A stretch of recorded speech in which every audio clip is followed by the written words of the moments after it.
Welcome to the latest Munch video release. Now, I've played with some of the best, and for me, the leader of the Fat Boys is Dean Richards. Yes, he's in his twilight years, but nevertheless, one of the all-time greats.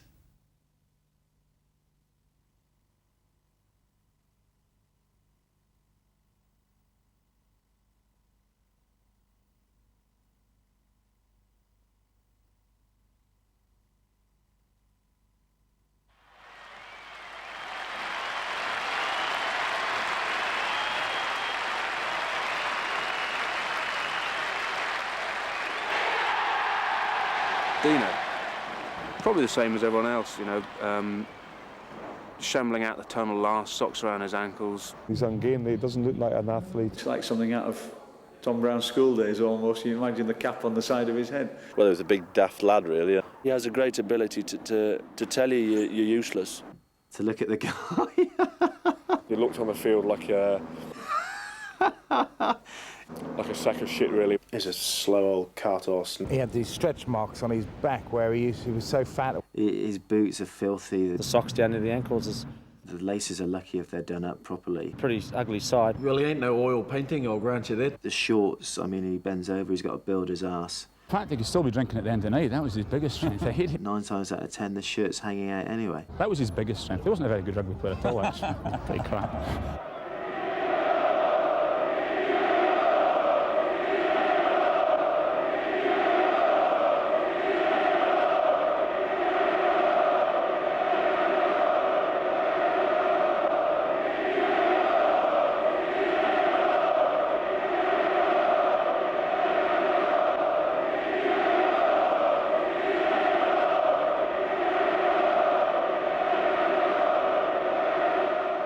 We were celebrating those champagne corks being popped everywhere in the changing room, and over all the shouting and bedlam that was going on, you could hear this chant of Deano, Deano. The chant Deano, Deano would go up. Deano, Deano. Deano, Deano. And it kind of got louder and louder and louder, and the boys were kind of getting quieter and quieter. And Deano, Deano. Deano, Deano. Deano, Deano. I'm sure he's so bad. He must be embarrassed about it being called upon like that. And now listen to the cheer for Nigel Melville and England. It's quite strange. You know, I've always rather I'd never get emotional about anything as well, and I didn't do on the day. But it's as close to being emotional about anything that it's concerned with rugby that you probably ever get. Running out in front of 60,000 people, everybody cheering and shouting and screaming, you run out there and it gives you a great lift, a great boost. It really does. My first international, you're looking at the crowd, you're looking all around, you're thinking, oh, goodness me, what's this that's going on? You know, from that moment on, though, I mean, you get on the pitch, you get this tingle feeling, it's then that you actually just close down and you start to think about what you're there for. He came into the side with a great reputation as a man of the future, and I remember first seeing him thinking, God, he's enormous, this bloke. And he has his socks down by his ankles, and he sort of loped around on the training field, and you really wondered at that time whether he was really up to it at the weekend. He didn't look particularly interested in training, but would see it at the weekend. I remember his debut actually against Ireland, and Dean scored 2 tries, 2 pushover tries, and we got a penalty try from another pushover which was failed. So he should have had a hat-trick on his debut and never looked back from that moment, really. The referee's whistle has gone and he's given a penalty try. He was a little bit more athletic in those days, I think. But he was very raw and very keen. I mean, he put everything into it. Look at Clive Norling, beautifully positioned. As soon as the ball hits the line, the try is given. And the scorer is Dean Richards. And what a moment for the big lad from Leicester. I remember those 2 tries were actually for me, really. But a good number 8 always takes them off you. Pushover tries, both near the line, and there was no way I was going to get my hands on the ball because Dean had it. So he got 2 tries, and it was a great debut. The secondary drive goes in. It's superb control. Richards will go now, and he scored his second try. He just picked up, and he's a great big hunk of a chap, young lad, fresh-faced, and went over and dotted the ball down twice. And I thought, well, we've got a player for the future here. Having known him since I was 15, I mean, I was proud of the fact that not only did he got his cap, but he got his cap and made a massive impression, scored 2 tries. He was the hero of the weekend, and he'd actually got himself his name on the map. I can hardly remember very much about the game at all. I can remember the final whistle, the referee on the day, Clive Norling, coming up to me, patting me on the back and saying, well played. I was just very fortunate to have been in the number 8 position, whereby we got an English pack which dominated the others. And, you know, I was there to score 2 of the easiest tries that you can possibly score. And then the media hype after that was just a bit over the top. Well, I think it's probably passing a little bit of a blur because we went into the Rose Room and had some nice wines, some nice food. He takes after his mother for this. I don't drink at all. He'd have a quiet drink, yeah, disappear at times. I don't know if he's quite sober all the time, but he has a good time. One of the friendliest guys that I've ever met on the rugby park and off the rugby park. Dean, I think he's quite a shy bloke, you know, with people he doesn't know. When you get to know him a little bit, and you have the nights when the boys are out and maybe having a couple of beers, and he can be the life and soul. Does he drink? I've seen him in the bar occasionally. I always look at his eyes, and if his eyes start getting bigger and bigger, I say, it's time to go home, Thomas, and off I go. I have been known to have a quiet session in a pub a couple of days before a game, perhaps even the day before a game. He's a man you can't keep up with in the bar, I can tell you that. He's the centre of attention, definitely him and Darian West, who's a great friend of his. I actually remember my first international. In those days we weren't adverse to actually having a few pints. The day before, but these days they are few and far between. In the bar, well, we'd sort of take it in turns. We do half-hour shifts with Dean, because if you're with him for longer than half an hour, you don't see longer than 45 minutes. Well, he's a good man to go out with for a night. He can drink the whole team under the table, I think. Or even for a day and a night. And he can probably do it every night of the week. Or a couple of days, you know, as it sometimes turns into. You don't want to get stuck with him for too long, because you won't remember much. My first memories of Dean is one of a pupil coming into St. Martin's at the age of 11, who was very pleasant, cooperative, gentle, courteous, ready smile. He had a go at many things. He's been to violin lessons, piano lessons, played in the school orchestra, recorder lessons, and I have a friend. Was in the choir in the first year. A very good violinist. He gave up the music after a time. Our friend sat there, very nonplussed, and we said, well, what do you think then, Ted? You know, and he said, is there another instrument you can play? In many ways, I wouldn't change what I've done in my life, but I think if there wasn't one thing that I could change, that would probably be it. I'd have probably turned around and said, you know, I would have liked to have worked harder at school and perhaps gone to university. Controlled by Richards, go for the pushover.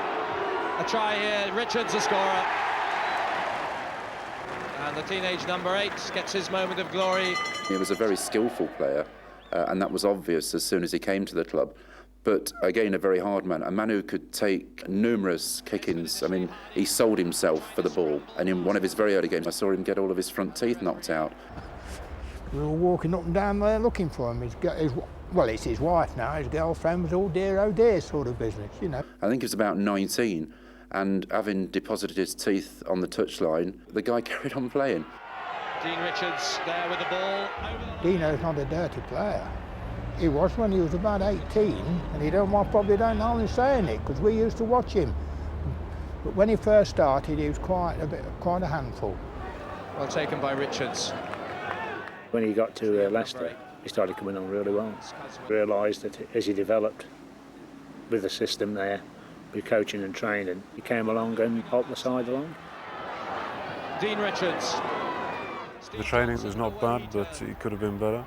Compared to today, I mean, the whole setup was probably a lot more relaxed than it is now. So here's a chance for Cusworth to pull back 3 points that would put the teams level again. We were just coming off the back of having won 3 John Player Cups, and everybody was cock-a-hoop. I think I worked a night shift the night before the Bristol games. I got to bed at about 6:30, and I was back up at, I think it was 9 o'clock in the morning to catch the bus down at 10 o'clock.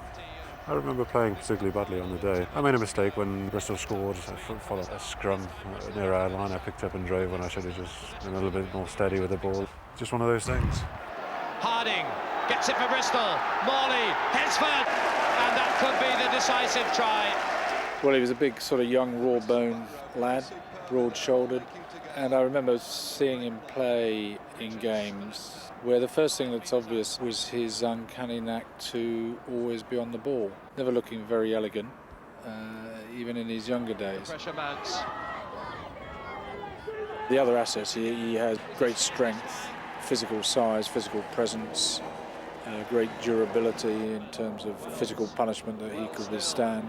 He had that great ability to just stand and have a scrum round him to keep the thing off the ground. Should be a score, and it's given. Dean then and for years later was the linchpin really of the entire side, and we could manage without other players, albeit they were important, but we could at that particular time and at that particular era we always found it very, very difficult as a team to manage without him. Dean Richards, can he get it down? He has. What we had then was a back line, but we didn't have very much in the respect of forwards. It made you play a more expansive game. It was one of those games whereby in the first half everything went wrong and we were sweating over the result, and obviously the championship. In the second half everything just came right and it was absolutely brilliant, and we scored some marvellous tries, and it finished off with everybody just jumping for joy. Winger Rory Underwood to run through for the final try. Everything had seemingly gone right, and there was a possibility that it might have gone wrong at the last moment, but in the end it all came well, and I can still remember the celebrations on this field after that match. This time Hill spoiling, but it's Hall's pass that goes to Cardoni, and Dean Richards is there. On goes Tom Smith. I think any final you lose is disappointing. The first final that we lost in 1989 against Bath, that was a really, really spirited club performance, and we were beaten and then by a better, more powerful team. I think the most disappointing moment for me was when we lost to Bath in the last few minutes a couple of years ago. Desperate states now, Bath in, than getting a penalty. They need the converted try, they'll have to run. That to me was probably the most disappointing game I've ever played in, given the fact that for the first time for some considerable length of time we've dominated against Bath in a final and still lost it. It's a penalty try. I felt that we thoroughly deserved the victory. I just felt that a decision which was wrong by the referee, and I don't hold any grudges against Steve at all.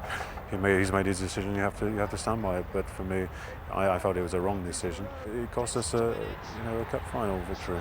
I mean, at the time we thought it was just a crass decision. And, I mean, I can remember getting our tankards, and we all came downstairs, and most of the tankards that the lads had got went in the bin straight away. I think it was just, at the time, it was just utter disgust about what had happened. I mean, looking back on it now, I mean, brave decision by the referee, and we've had a bit of justice since.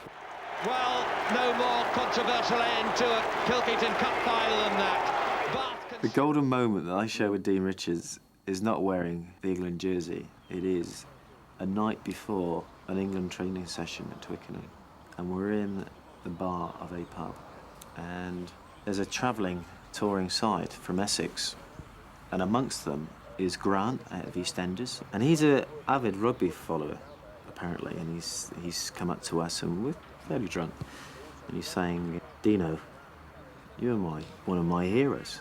And Dino's kind of, as he does, a little bit shy and retiring, says, "Thanks very much." And this Grant Mitchell guy keeps going on, and he said, "It's just wonderful to meet you, I can't believe it."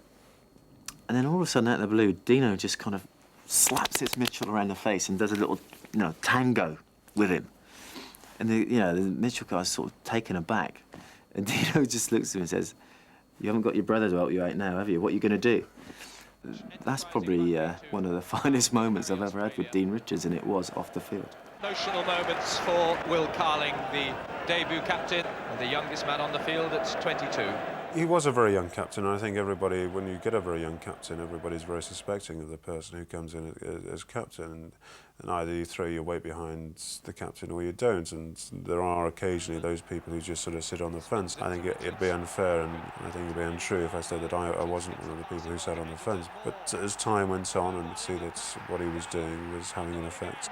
I think he probably looked at me quite rightly and thought, the guy hasn't got a clue what he's doing. And he just left me to it, really. He wanted England to be successful. And the fact that I was messing things up all over the place never really seemed to put him off. He was just focused on what he wanted to do. And he's an extraordinary man, very kind guy. You get him on a rugby pitch and he's incredibly competitive.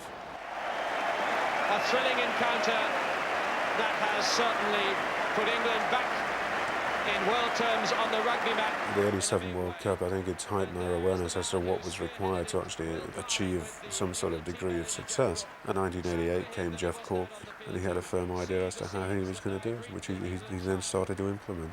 But at the same time, I think he was also very lucky that he had a squad which A, was prepared to work hard, and B, which also contained some very good players as well. When you get the likes of Dooley and Ackford in the second row coming together, Brian Moore in the front row with Probyn and Rundle, and then on the back row myself, you've got Winterbottom, Teague, Rees, all these boys coming together, and let's just name the forwards, and then backs such as Richard Hill, Rob Andrew, Carling, Guscott coming in 89.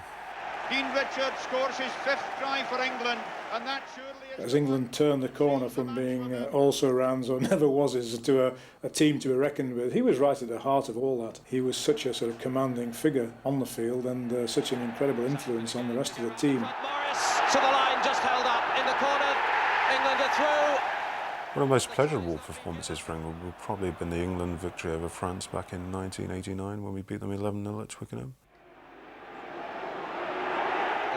Our defence was rock solid against the French pack, which was probably one of the hardest and brutal around at the time. He was one of the key figures, you know, lots of players were involved in that, you know, it was Will as captain and Dean was in there in the sort of the so-called inner sanctum, if you like, very much leading from the front. We stuck at our guns, we took them on, and we defended it, you know, extremely well, and we came away with a victory against all the odds, and our first victory over France for about 5 or 6 years.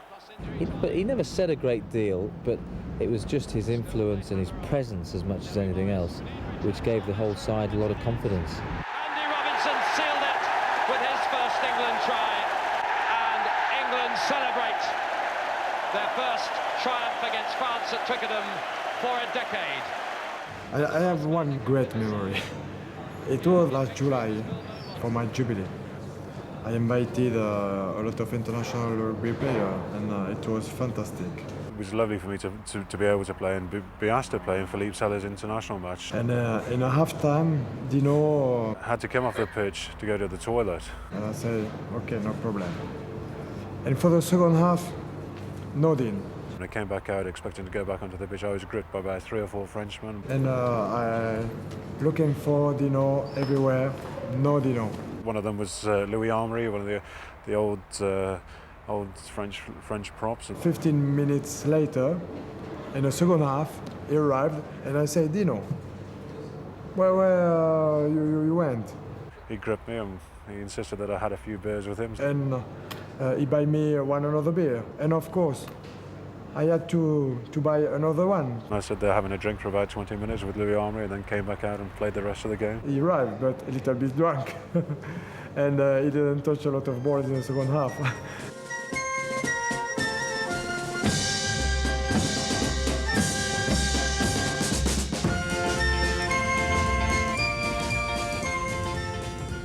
I'd always fancied being a policeman when I was younger. When I left school, I was too young to join, so I went to France, and when I came back, I still had this urge to become a policeman, and did. I don't know if it's a case of wanting to do something nice for the community or what. It's just that I fancied being involved in all the exciting things that they get involved in. And to a degree, now I've retired from the police, I still miss those little adrenaline rushes that you used to get. It was very productive as a police officer in the volume of work that he got through. A prolific thief taker, fearless. He got commended once for taking a firearm off for somebody. It was just one of those things. There's a domestic argument where my lad was at home and holding his gran hostage with a couple of knives. And I don't know why I received a commendation, really. I was very lucky. He lunged towards myself and my partner and tripped over. We pounced on him. We were on a small unit where we dealt with identified problems in the area. Anything from problems of ongoing thefts or burglaries or drugs or youth problems. It didn't go to his head, all his fame, and he was a an internationally known man, but you could still talk to him as Dean, who was as soft as grease when it was young children or youngsters. He was just a big softy, really, at heart. If he could get something for the local youths, the local school children, I've known him spend hours on the telephone getting sports equipment out of people. At the time before professional rugby, when we trained twice a week, it was very difficult. What we used to do, any overtime that we worked, instead of putting it in for payment, we put it in for time off. I mean, I've been down there with Dean where we've both been on duty and we've taken an hour off attached to our meal break, and we've been scrimmaging on the scrimmaging machine with one of the coaches holding our radios to listen for any messages in case we were wanted urgently, even if we were on time off. If you were working for a match on Saturday afternoon at home, the last thing you wanted was a prisoner, let's say, at 1 o'clock for shoplifting, which would have taken about 3 hours to process. So yes, it was sometimes very awkward, but I was very lucky and never really came a cropper during the whole time that I was doing it. Working nights before big games, but it became routine for us. So it was never a great strain, but probably it might have inhibited our play slightly.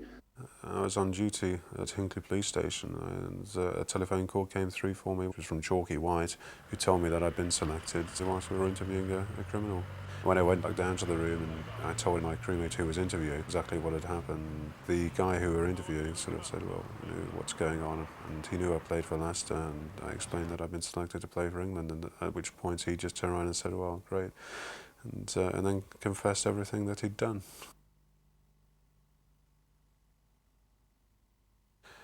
I can vaguely remember the events leading up to it. Well, I was aware on the evening of that match, at the reception, you know, with the bottles of whiskey on the table, that the Anakadoos were asking for trouble there, really, because the boys just steamed into it. I mean, I didn't sort of go down that infamous Calcutta Cup moment. I think I was too drunk then. And the drink was flowing, the whiskey was flowing, it was neat whiskey.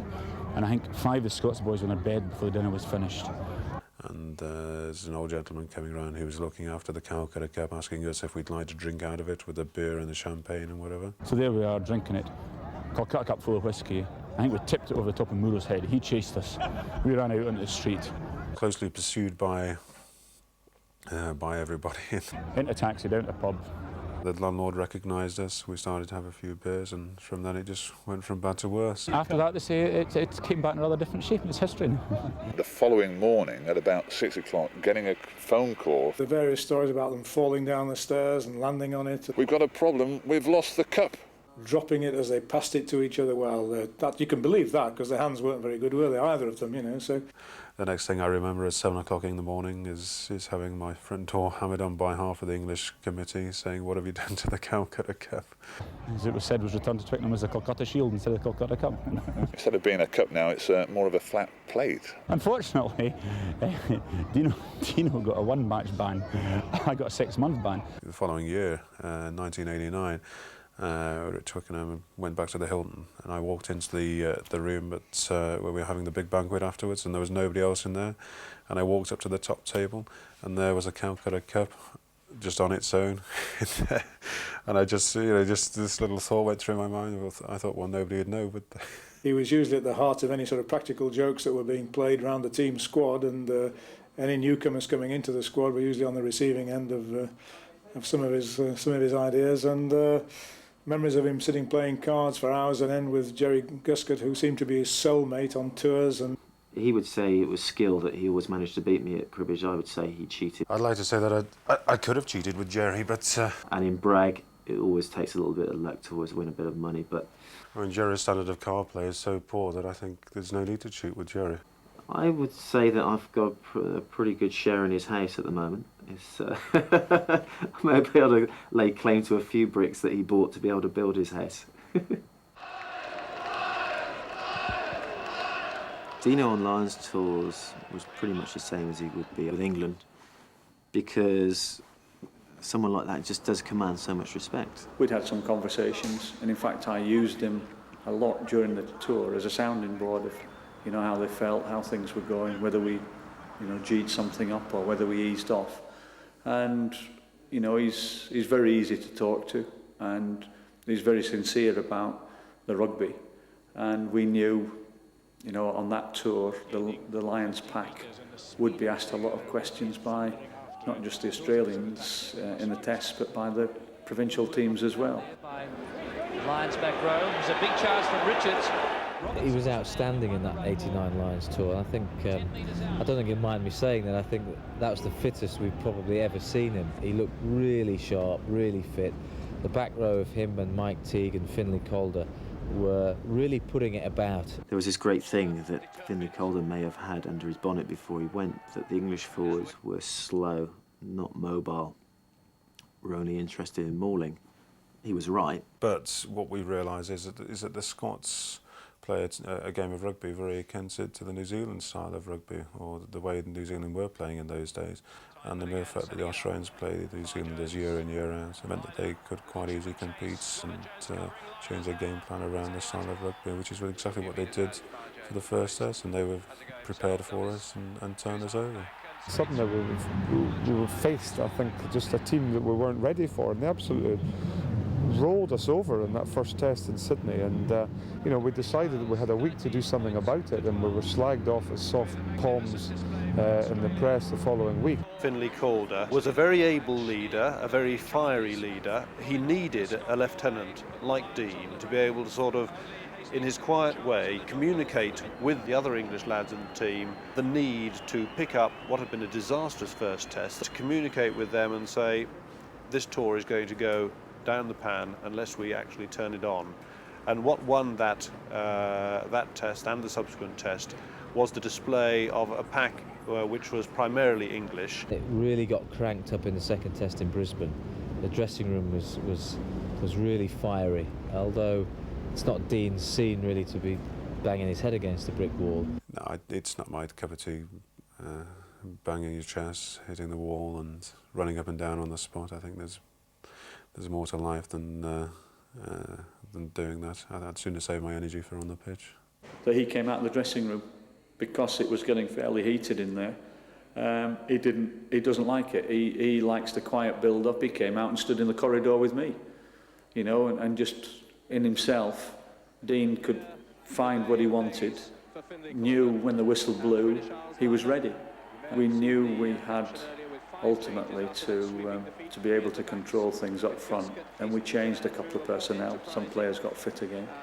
Robert Jones had a great game in the second test. I always remember him just dealing with Farr Jones very early on, and Farr Jones reacted badly for him, because you know he was a cool dude, was Nick, but Robert just got on top of him psychologically and unsettled Australia. From that moment on, it was a mighty brawl. The front rows got up and started fighting, the second rows did, and it was a very good brawl for probably about 30-40 seconds, which doesn't sound long, but it's certainly a long time to brawl on a pitch. The Battle of Ballymore, they called it, and it sure was. It was then that really the England forwards, they grew in stature that particular day. Fists are flailing. Dean was very important. He's the sort of player that does bring all this together. He reads players well, you know, the opposition and your own players, and actually he gives a lot of direction. He is a super player to have on tour because he has that character and that capability, which is very important, particularly on Lions tours. The thing that's impressed me, he's got an innate ability to be in the right place at the right time. You know, he does read a game well. A number of times you find him under high balls. Dean Richards is the man doing the legwork, back there covering, actually sends Campese the wrong way, drives upfield. To come back after being one test down is very difficult. And when we kind of got back into things, and I think Gavin scored a try. The pass is loose and bouncing, but Gavin Hastings picks up and hands off the man for the try. And we just sneaked into the lead. You always have this feeling that, yes, they could come back and score, and then I scored my try. Guscott, little chip and chase, it's beautifully placed, Guscott's there! And that was it, that was the match clinched, it was sealed. No way for Australia to come back. Not only did we win the match, I think it was 19-12, but we definitely won the stitch count by quite a bit, and we totally dominated throughout the whole game. Because we'd beaten them physically, dominated them so much, we knew that going into the third test, that had they selected us exactly the same side, that if all else failed, we could just dominate them physically again, and we'd win the third test, which is exactly what we did. We hammered them. The third test was strong again. We dictated possession for virtually all the game. I think we did surprise the Australians. They didn't anticipate us being able to, to work that well. Jones, drop goal attempt by Andrew. Just wide. And Campese off on his travels again, and in dire straits. It could be a score for Ian Evans. He's got it. It's probably one of my most memorable moments on a rugby field. I would say the reason behind it was because we'd lost so often to the Australians before then, and then to come back and beat them after going 1-0 down and beat them in the manner that we did. And not only that, to see the way the press reacted and also the way the players reacted as well. It was very, very satisfying. As Campese decides the game needed a bit of touch of his ingenuity, but what a disaster this was. Oh, yes, probably the most memorable for him and probably the worst memory of mine. So, yeah, but it's I suppose when you win something like that, it's always going to stick in your mind, isn't it? And obviously it could have been a highlight in his career, and you'll never forget it. I remember waking up the day after the third test, and I was walking across Bondi Beach with my wife, and I just couldn't, hadn't really sunk in that we'd actually done it, and it was the day after. So it was a great occasion for me personally.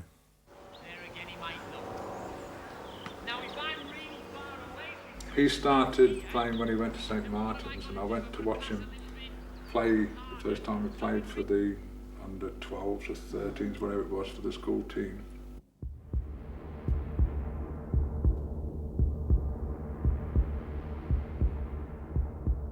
Marion asked me when I got back, she says, "What's he like?"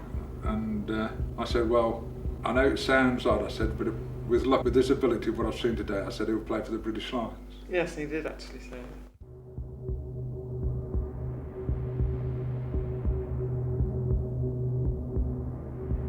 He was always very good, and he could read the game. He worked very well on the field and encouraged the others. But we certainly had some very good rugby players at that time. They did very well. And they won the County Cup under Dean as captain, and the under 13. We only probably had in 1 year about 30 boys to choose from. We always had been the underdogs. We'd never really had the amount of students to choose from, and consequently we never really got as far as we really wanted in competition. So to actually get to the final and beat a public school such as Oakham as we did, it was, it was a great occasion for us, not just the players but for the school as well.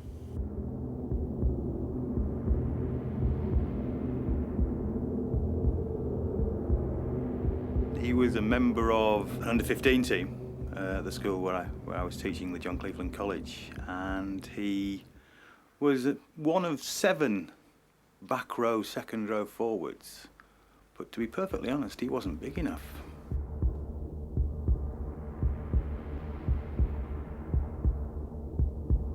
He was never fast. I think he actually learned to compensate for his lack of speed by an ability to read the game, and played with a remarkable maturity, even at 15, 16. Very brave player, would always put his body on the line. And at one point I recall Dean introducing the rolling maul to the first 15 at the time. Dean setting up rolling mauls that consisted of Dean, and gradually the rest of the team cottoned on that if they actually gathered round him, they could make significant progress. And as we know, one of the great features of his international play and club play has been his ability to lead the forwards, particularly in the rolling maul situation. I always felt that I was very lucky to get to achieve what I did.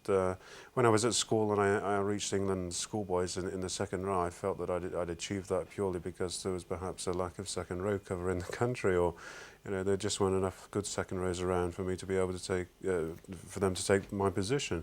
I think it's been the same all the way through my rugby career. But I mean, that's not getting away from the fact that when you get onto the field and you play, you still consider yourself better than anybody else on the field on the day. That is the Grand Slam moment for England. We beat Wales down in Cardiff, which they didn't have a particularly good side, and we'd struggled to beat them. That was the first game. Then the second game was Scotland at home. And after 1990, we were never going to lose that game at home to the Scots, and we hammered them on the day. Andrew feeding inside to Richards. People who label him a forward-dominated player have, I believe, miscast him very badly. What makes him far more than an averagely good international forward in one particular aspect is his ability to read the play, to get to places, to see how things are developing, and to lend his support. Deano had this ability there. He didn't seem to do a lot of running, but he always used to turn up at the right place. To sort of have this sixth sense of where the tackle was going to be, and there he'd appear. He had a certain presence about him. He was an immensely strong bloke, and you know, you could go through sort of thick and thin with him. You know, the tougher it got, the better he got. Ireland away was a very difficult game. It was muddy. I think Tiki scored on the right-hand side after a bit of a maul, and I think Rory scored on the left. And then coming to France, it was just eyeballs out really, and let's go for it. The only problem is that the French scored a wonderful try in the opening minutes, and they ran it from behind their own line after a penalty kick. Blanco on the counter-attack. This is typical adventure. Philippe Sella. And notice how the backs anticipate this great interplay to Combarabero. Unsettling England, and Combarabero recovered it, sees the man galloping up. It's Saint-André, it depends on the bounce, and he's under the post. One of the most sensational tries Twickenham's ever seen. Whenever you play against the French, you know it's never ever going to be an easy game. 15 metres out. Brian Moore, Winterbottom. I enjoyed playing with Peter Winterbottom. Peter was probably one of the hardest players that you'll ever come across. He was a great hitter, great tackler, great hitter, and a great supporter of the backs. In my eyes, he was an outstanding footballer who should have been crowned as one of England's all-time greats. Underwood outside, has got past one. Lafont to beat. Inside is Winterbottom, floats it over for Teague. Can't quite gather it. Teague did a lot of the hard work, as a six should always do. Wasn't afraid to get his head down and get kicked, and always scrubbing on the floor, which left me to do my little bit of a wandering and disappear and turn up whenever I wanted to, which was great. But I felt that we complemented each other very well. Peter Winterbottom and Mike Teague with England were a couple of wonderful, scarcely support players. They were all three stars in their own way, and together they brought different elements which helped to make up a wonderful back row for their time. We'd come out of the 80s and England had been very poor, and suddenly we got a sort of organisation and a purpose towards what we were doing, and we found a way of being successful. He was part of the resurgence of English rugby. There's a number of guys you could put it down to, and Deano's one of them. I mean, he helped get English rugby out the doldrums and back on the world stage, because he's one of the few world-class players that England had. Deano was a key man for England team, because he played games with the head a lot. He's a strong man, and sometimes we thought that he played slower than another player, but it was great for the team, for the forwards, to organize all teammates near him. And just for that, it was always difficult to play well with the backs, with the forwards, because they were one very good organization. The first England Grand Slam since 1980. How Dean Richards was ever left out of that side is beyond me. Easy to say now. We did have a problem with continuity and getting things moving, and Skinner, Teague and Winterbottom was considered to be the best option at that stage. The World Cup in '91, when they left him out in Paris, was a big decision. But there were other players who were playing well at the time. You know, it was pretty competitive with Skinner and Teague and Winterbottom.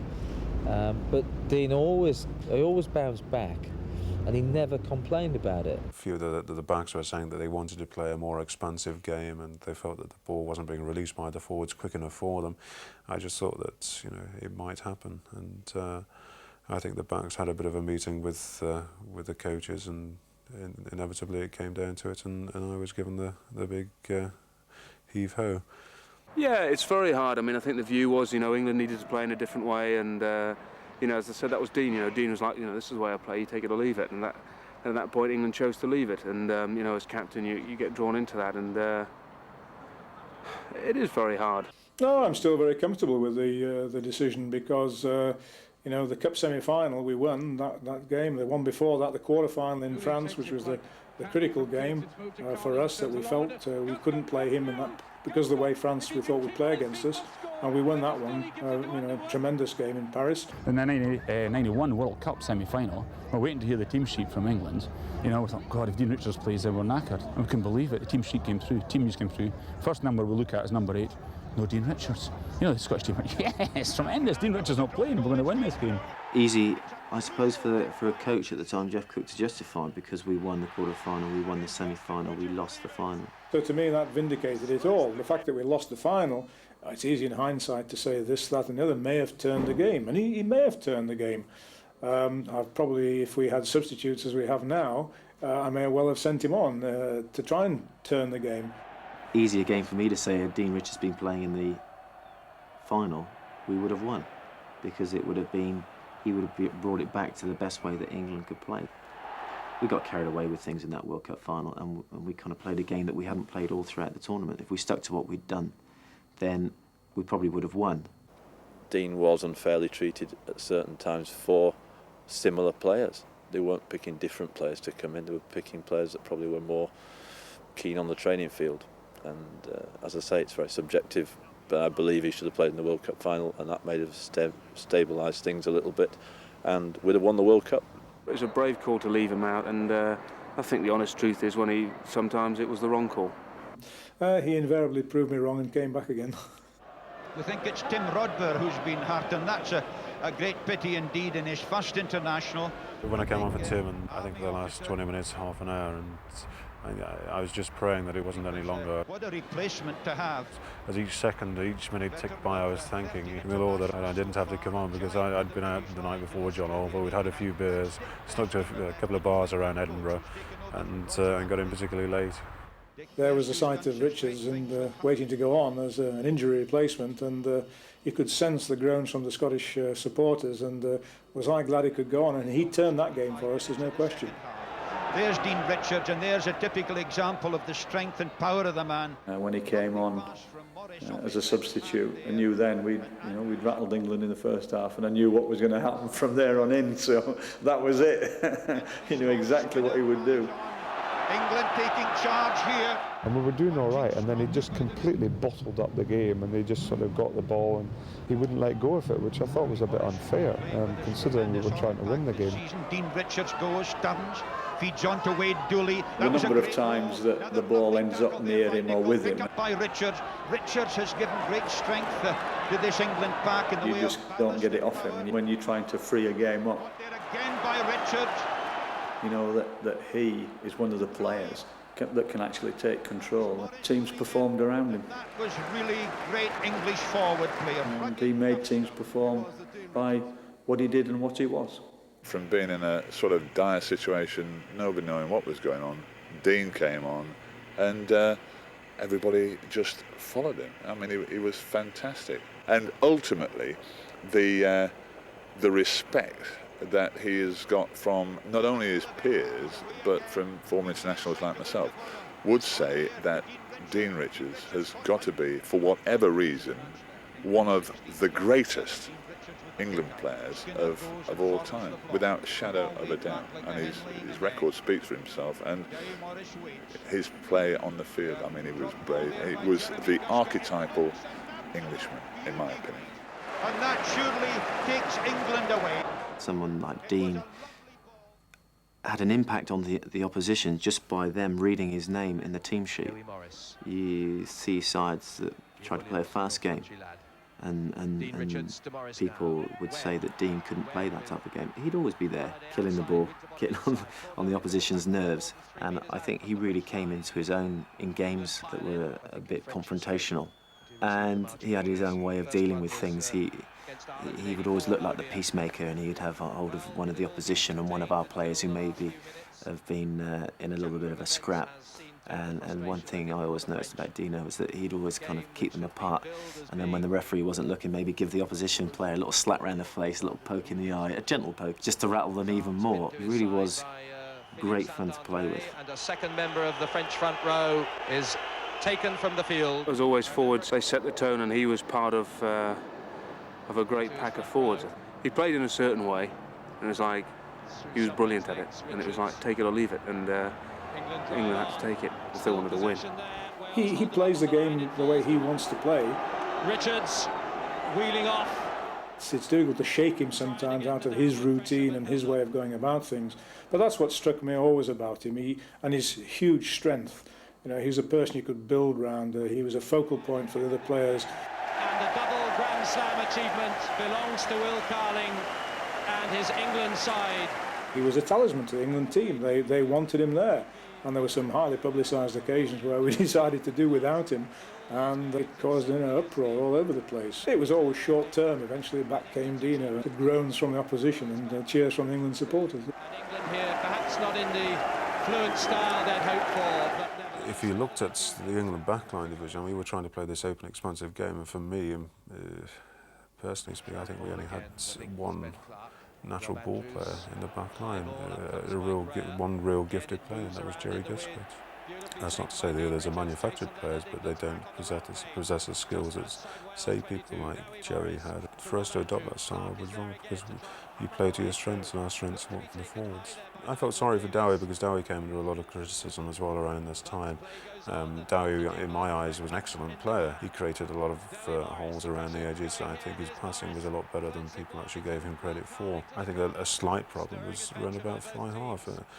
Yet again, if you want to play an expansive game, you have to have a fly half who can play an expansive game and can get the back line moving. Rob, for all his plus points, I think one of his bad points is that he can't actually get an international back line moving as well as other fly halves can. Rob was actually one of the key figures in the side, and it made it a little bit more difficult to actually say to him, right, we want you to do this, this is what you've got to do, and this, that and the other. So it just made it a little bit more difficult, but that's not getting away from the fact on the odd occasion we did play some outstanding rugby. When things did gel together, we beat people quite handsomely. When I first got in, there was a lot of young forwards, myself, Graham, Roundtree, Richard, Cockrell, Darren Garforth, Matt Poole. And it was just great to have a steady influence like Dean there. It's one thing he's got that most other players haven't, is the respect on the field. Deano could change a game. He could say, do this, and people respect his judgment and did it. He's very strong on his feet. He's like a rock with a wave crashing over him. I've seen him, pick up a loose ball and a whole pack of forwards run at him from the opposition, and they've just waved over him, and he's still been standing there with a ball, so he's an immense player. That particular game, the first half of that particular game, was probably one of Leicester's finest performances that I've played in the 15 or 16 years I've been down at the club myself. We absolutely tore Northampton apart. But it was all set up and started when the big man himself pushed the Northampton side over himself to score a try in the first few minutes. Having played at Welford Road and beaten Northampton, everybody apart from the playing staff expected us to waltz over Quins, but I think the players themselves had enough mutual respect for Harlequins as a side to know that it wasn't going to be that easy on the day. Potter cuts inside. Wonderful try by Stuart Potter to bring Leicester straight back. Pull the dummy. The drive is by Johnson, straight through. As we move into injury time, there's John Wells, a great captain in his final match in that role. The most influential person at the club, a big friend of mine, is John Wells, a guy who's given me a great deal of support over the years and still sort of a rock in which you can rely upon. Winning the cup for the first time for 12 years. Dean Richards, the ever-popular hero. He nearly got me shot. We were spending a night out in Shomri. We got lost off the beaten track. Three lads are of probably Arabian nature came across the street and started shouting towards us.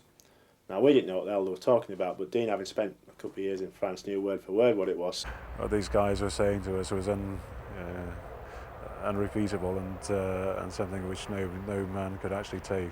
Before we had a chance to ask Dean what was happening, he'd ran across after one of these guys and got him pinned against the side of a 2CV and was absolutely pummelling this guy to bits. I certainly thought we'd get our retribution in first, and unfortunately it went horribly wrong. There's this guy holding a gun about 3 foot from my head. Nothing to do with me anymore, we're off. And then he's pointing it at Dean and pointing at Martin. And Martin Wickham had got a broken leg at the time, and John was backing away, all three of us were backing away. The only thing we were praying for was that they didn't shoot. Yes, Dean, thanks very much for nearly getting me shot, mate. But I'm pleading innocence.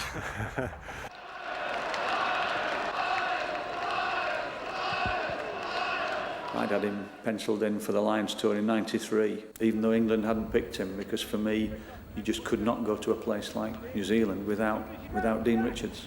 The fact that he wasn't in the England side, again, reflected the nature of the England team at the time. But when you're going to New Zealand to take on that challenge, you knew you needed a certain type of player in your squad. And we knew that we had to have Dean Richards with us in New Zealand.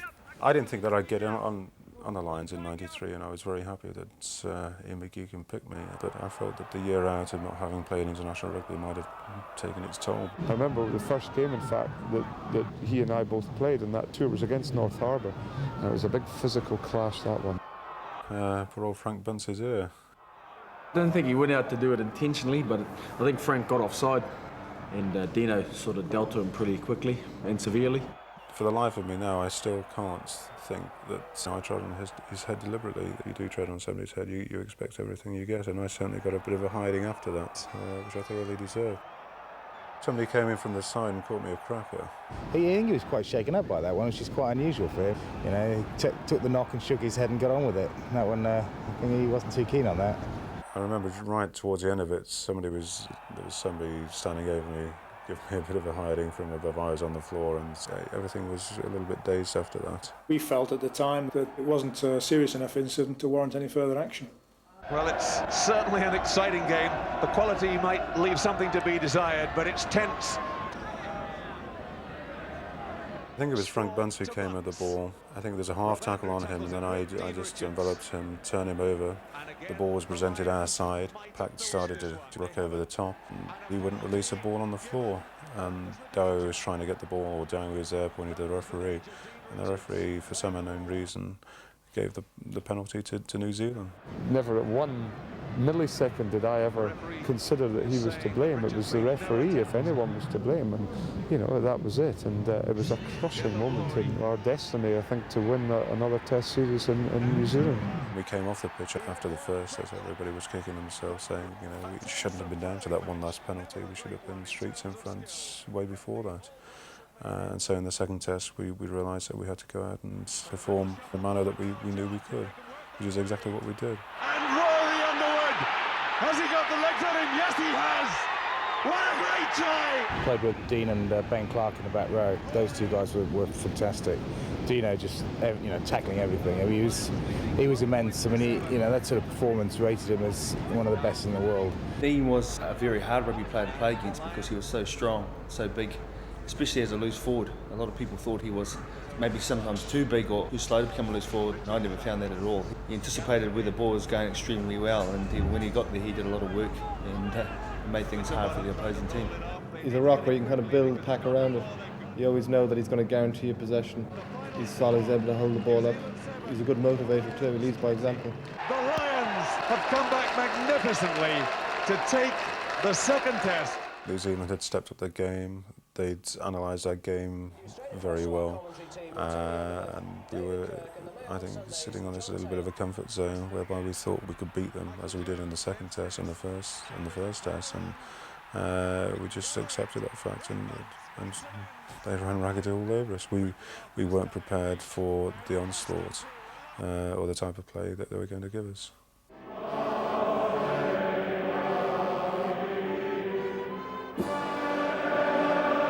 The All Blacks played the English in '93. We lost that particular game. Dean was all over the place, but he's the sort of bloke that you didn't actually have to worry about his. He used to destroy a lot of your own game plan. You didn't have to worry about him too much on attack, but it was more so him on defence. He used to destroy, kill the ball, hold the ball up, turn the ball over. Richards covering, and Richards back there to intercept the pass infield. He's got a really good rugby brain as well, and I think that's the reason why he's been such a great player over the years. Dean's helped me along the way. I think at the start, perhaps I was a bit too young and a bit impetuous when I first got capped. He's given me some great advice, and he's been a mentor to me all the way through. What about that for style? He's got an awesome presence on the field. Simple as that. He's a big man, very well respected throughout the world of rugby. He's there all the time. He works very hard, very tight player. Masterful catch, and England's drive. Very strong and tends to be the sort of focal point for a lot of mauling and rucking. His aura on the field and his presence, physical and mental, is really second to none. On that day, the back row was awesome, Dean was awesome, Clarkie was brilliant. That'll stick with me because the Kiwis had won 10 on the trot, I think, and they only lost one game, and it was a test. I suppose as a former international number 8, I do take a special interest in the art forms of back row play, and Dean Richards sort of undoes all your theories about what is a good number 8. He looks an absolute shambles for a start. He simply doesn't look the part. Those socks around his ankles, and I'd know there was something slightly unfit about him, and yet, like all great number 8s, he could totally dominate a game.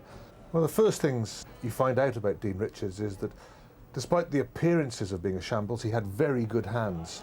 There you see great hands catching it after the deflection, so he had good reactions as well as good hands. Up off the floor and instantly burrowing into the heart of the maul, using that immense natural strength to tear the ball away, and using that great width of his as a shield to prevent the opposition getting their hands on the ball. Will Carling into midfield. Dean Richards from the back row, first there. You didn't always think that he was a sort of get to the breakdown player, but there he was, first to the set piece breakdown and also first there to the try scoring situation. Could read a game very, very well. Dean Richards at the line out, and this is a good example of the man at the heart of the maul either setting up or directing. He's the ball taker there, and there you see one-on-one, he brushes aside the first tackler, sets himself up as the shield, so the ball is very safe in the middle of that maul. It's interesting here, just this role of Dean Richards at the heart of the driving ruck or maul, that he was the ball carrier who set it up. And of course, as it starts to turn and twist a bit, he has to offload to somebody else, and here he is just coming out of it. He'll go back in. He will now take over, not the carrying of the ball, but the steering of the whole driving maul. And he's half looking to get his hands on the ball, but really what he's doing, he's just making sure it twists and turns in all the right places, looking for the point of vulnerability in the opposition. And once it's found, off go England. Richards himself goes in there, and just a little tidying up operation here. A quick flick off the ground just to secure it for the backs. Philippe Saint-André heading down the touchline. The ball up the touchline. And the man back covering for England. Great instinct to think where the ball was going to go at all times. Wherever Dean Richards went, the ball tended to follow him. And you think that it was luck some of the time, but no, it wasn't. That's just a great instinctive reading of the game. England against Wales, again, good skills for a large man. You think of him just as such a big lump, and they're on the run, no problem. Easiest thing in the world to pluck a ball out of the air and offload. And here we see the huge strength of Richards in the tackle. If he managed to get his arms around somebody, then you could say 100% that ball carrier would be flipped over.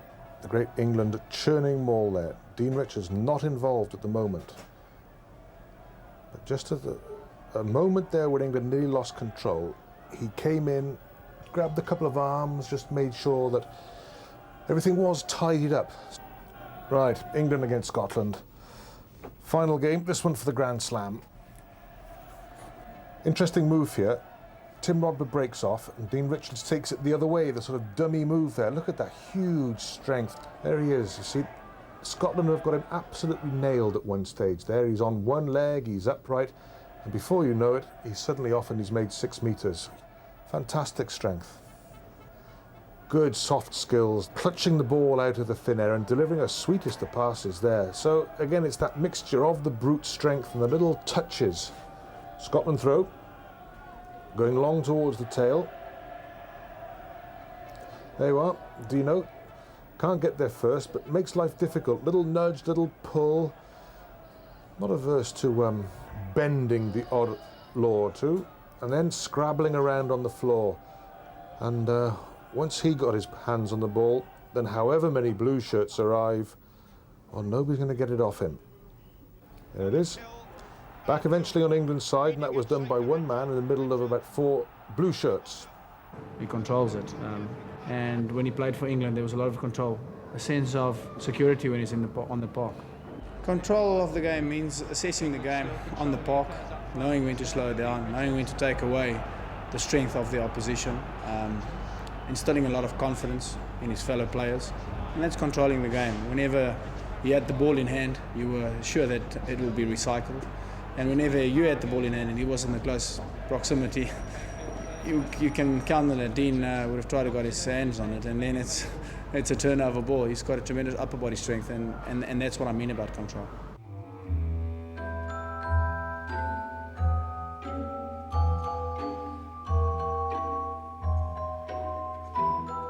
I think my deficiencies are a lack of application to training, really. I just didn't train enough as much as I should have done. You know, I wasn't interested in the grind and the slightly more sophisticated training methods that started coming in. You know, to Dean, it was just like, what the hell's this got to do with rugby? You know. There were times when people did actually say to me, "Look, we want you to get fit," and I suppose in many ways I was a little bit rebellious, because I wouldn't go the other way and just get totally unfit. I would just turn around and say, well, I'll see what I can do. He was never a particularly hard worker. Physical fitness to Deano was not much more than pushing his socks down and sort of running on the spot for 3 seconds, 3.5 seconds, you know. I find it quite embarrassing on occasion when you see some of the boys actually busting a gut doing their weight training and then going out doing their runs and then their sprints and everything, and you turn up not having done anything that they've done. Very rarely could you get him into the newfangled ideas, stretching and using words like aerobic capacity and things like that. Well, complete waste of breath. He wanted to play rugby. He just hugely enjoyed playing the game, and he's out the old school. He played rugby to keep fit. There's terrific tension in this ground now. The clock shows -2 minutes, and this might well be the last move. The beauty of that particular piece of play was that everything we'd practiced for hours and hours and hours came off. You know, the throw from Brian, Martin Bayfield's catch, the drive from the forwards, they drove it 10 yards, Dowie's pass, and then a lucky drop goal at the end of it, you know, which sealed it. The release, will we see a drop from Rob Andrew? He struck it well as Andrew. It's there! I was on the floor at the time and I just looked round to see it going between the posts, and that was it. But I think the problem was, from that game, it was almost as though it was the cup final for us to beat Australia, even though it was just the quarter-final. And we went out that night, we celebrated that night, and then we went off up to Sun City for 3 days, which, you know, was probably the worst thing we could have done.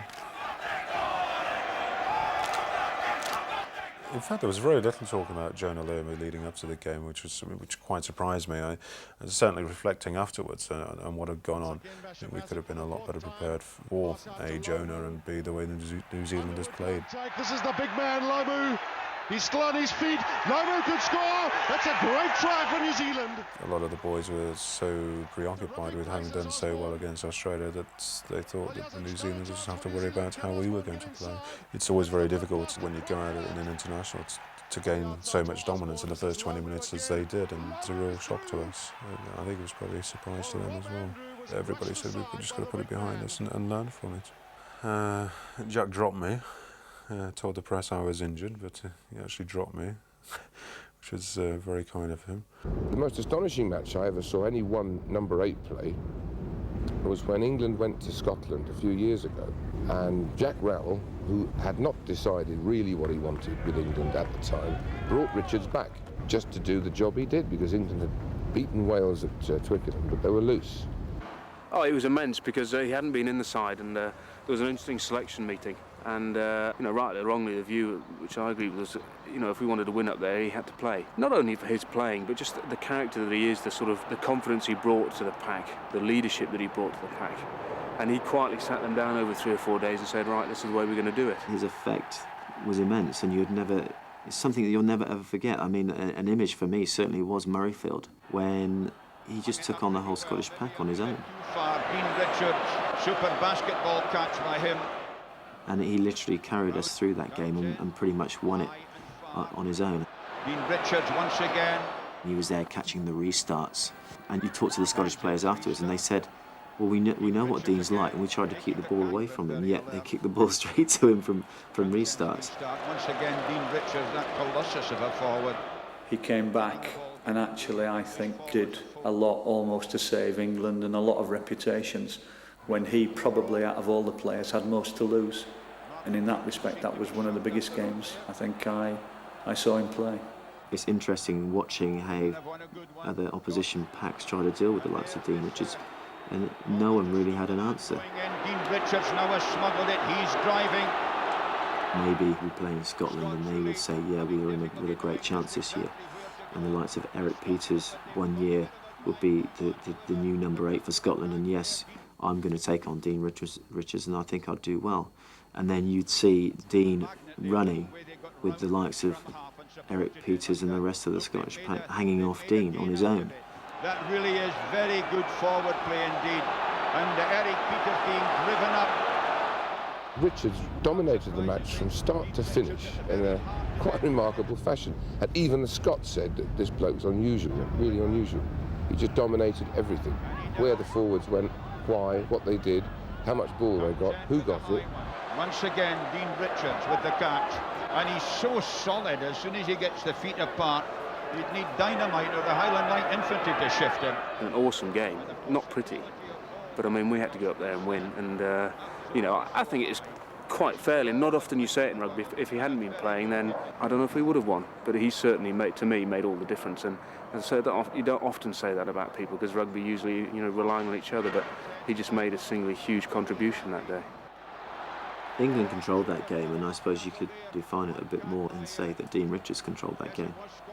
He would never admit to that, because, like most good players, you don't tell the world how good you think you are. You leave that to the critics. But he did control that game, there's no doubt about it. Yes, he'll come across, because I think the big man is going off.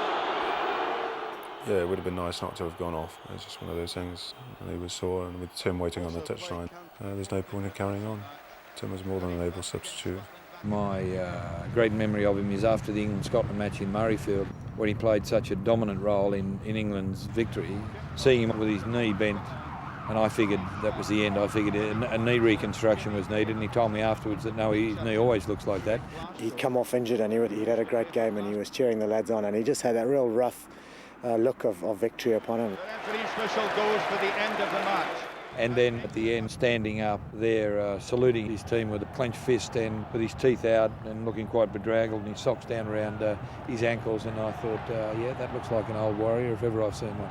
When the final whistle went, he jumped up and his teeth were out and he was covered in filth, and I think there was even a bit of blood. That was, for me, that was a really good moment. And that is it, the moment of triumph for Leicester. Leicester are the champions of the Courage League. I think he was one of the new breed of non-table banging captains. He would look everybody and he would tell them, if you can look me in the eyes after a game, then you've done your job. If you can't, then you've not done your job. I think Dean was a captain there by example. Dean Richards playing in his 256th game. He didn't need to say a great deal, but he was the typical lead by example. Before a game, Dean would be there, sat in the change rooms, have his legs crossed, reading the programme.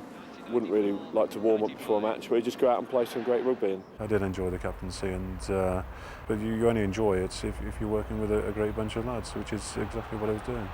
And Leicester certainly taking advantage of Bath spreading across the field there. The season was a tough season. We had to tough out some strong opposition, and it's Dean's leadership that really helped us to win that championship. Paul, then Richards. I always thought with Dean was you never got the ball going backwards. Even if the ball was going backwards at the start, once he picked it up, he'd take it going forward, so that he'd turn the worst bit of possession into a good bit. As soon as people see him on the rugby pitch, you knew the effect he had on it. And I think just one of those players that supporters and travellers wherever over the world would recognise him and just would appreciate the effect he's had in the game. If it's raining, muddy, and the ball isn't given to the backs, I would probably suggest Dean will be in there having a whale of a time, along with his trusty sidekick John Wells. It's close in, it's there to the line. He's probably the best guy to have around when everything is against you, where crowd are against you and the team you're playing against. He's a great man to have around then. Eventually shunted out by Healy. Greenwood should be... Guys giving me a hard time about saying you've just placed the great legend. We're still good mates, and if there's any more tips I can pick up off him, I'm happy to do that. Well, there's a big roar going up because letter S is Dean Richards. If there's a guy on there that we need that can answer the call right at this point in time and swallow up the remaining period, it was Deano to snuff out any chance Sale might have had of drawing ahead in that last few minutes. He has a tremendous pride in his performance, and to be on the bench is difficult for a player who's been the top man for a long time. But he took it very well, and his contribution to the team was still immense. And when he came on for the last 10 or 15 minutes in that final, it gave everyone a lift, and brought the crowd back into the game for us as well. I think the big thing with Dean is that you only really appreciate how good he is and how much he gets done and how strong he is when you actually play with him. When you see it on TV, for me growing up to see him on TV he was a fantastic player, but he was never one of the stars. He was doing the flashy things, but when you play with him, you appreciate how good he really is. The average guy who goes to play rugby for his club, second or third team, can relate to him, because the sort of player who would probably enjoy training once a week and playing and going out having a curry and a beer afterwards, which is what a lot of people like about rugby. Yeah, he's a very popular player, and I think there's an awful lot of English players that wouldn't be well received up in Scotland, but I don't think that would apply to Deano, quite honestly, because of the very nature of the man. He is one of the legends of English rugby, if not world rugby. He's a legend, isn't he? A nice, hard man. Dean Richards, yeoman of England. Just a big beard of a man. Awesome player. Big-hearted. He leads by example. Very special man, very special player. He's one of the real characters of the game. Deano is a special man. Top man. People used to say he was a colossus. Colossal. Colossus. Well, a colossus, I suppose. He will be remembered for a long time. He won't like that fact. I feel extremely privileged to have played with him.